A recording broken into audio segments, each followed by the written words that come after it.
Alright mga ka-lights, maraming salamat sa sahod namin ngayong buwan na to. So ito ay pang-apat namin na sahod sa Reels sa Facebook mga ka-lights, no?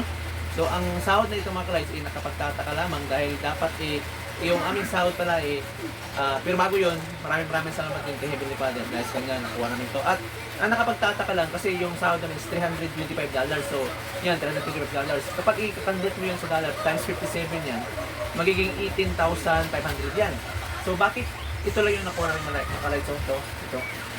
Yan lang nakuha namin. Almost 16,115. So 16,100 lang yung nakuha namin.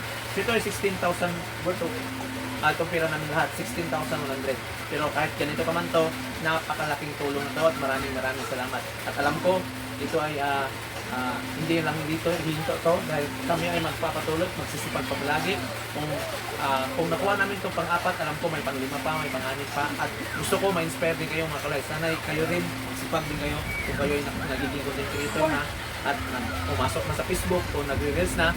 Magsipag din kayo dahil balang araw kayo nasusunod. So maraming salamat. God bless sa lahat. At thank you Heavenly Father. Thank you Jesus Christ. Sweldo na mo. Okay, cute ka buyag. 1, 2, 3, 4, 5, 6, 7, 8, 9, 10, 11, 12, 13, 14, 15, 16, 1. Oh!